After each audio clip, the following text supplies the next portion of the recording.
Monsieur Flint, veuillez prendre la page 77.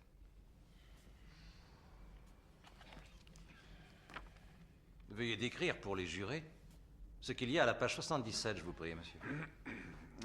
C'est une caricature du Père Noël. Voudriez-vous nous dire ce qu'il fait?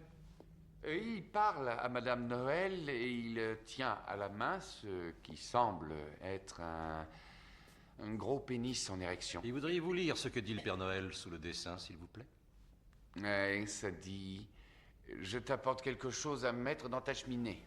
Monsieur Flint, vous croyez que les fondateurs de notre grande nation ont pensé à ce genre de blague pour écrire le premier amendement de la Constitution? Je crois que non, mais je ne crois pas qu'ils aient pensé à Playboy non plus, ni même au très distingué People, dans lequel j'ai lu toute une série de gros mots, voilà, 3 semaines. Mais il doit bien y avoir des limites qu'une société a le droit de fixer. Non, ce n'est que de la censure sous un déguisement. Ce pays m'appartient autant qu'il vous appartient à vous, monsieur.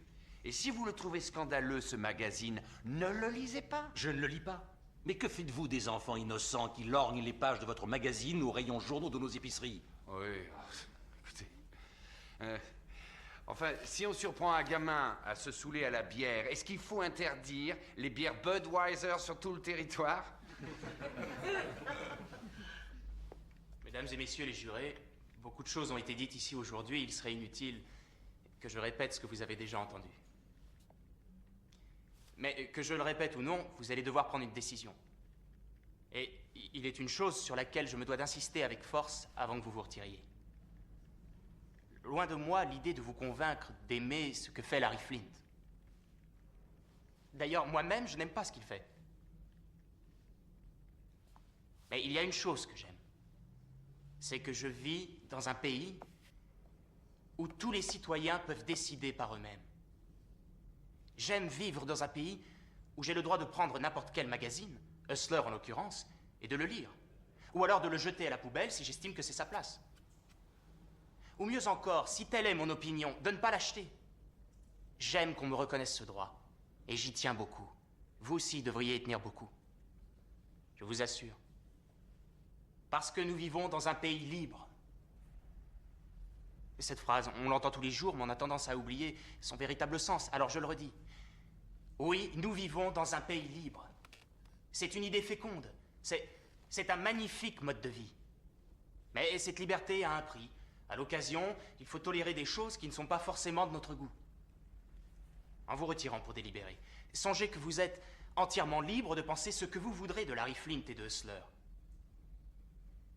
Mais demandez-vous si vous pouvez décider à notre place.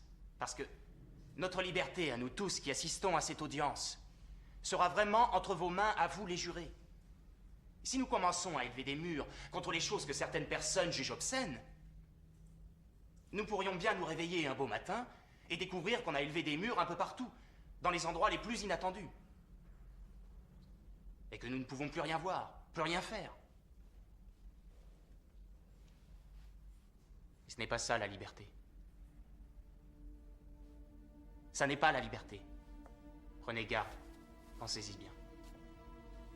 Je vous remercie.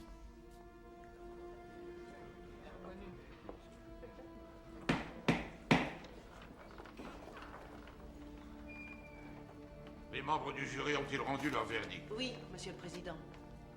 Veuillez le remettre à l'huissier.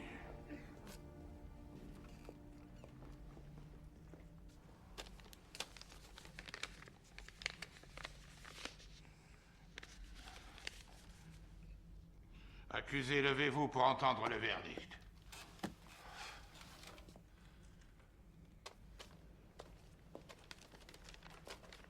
Greffier, donnez lecture du verdict.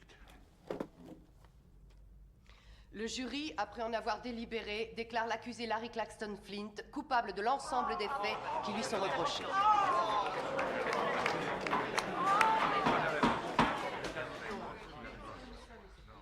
Avez-vous quelque chose à dire avant que je prononce la sentence? J'ai à dire, Monsieur le Président, qu'aucune de vos décisions au cours des audiences n'a été intelligente. Je vois pas pourquoi ça changerait. Allez-y, éclatez-vous. Je vous condamne à 25 ans d'emprisonnement dans un pénitencier fédéral. Je demande la sous caution, Monsieur le Président. Pas de liberté sous caution. Caution? Garde, emmenez-le. Mais la liberté sous caution est de règle, Monsieur le Président.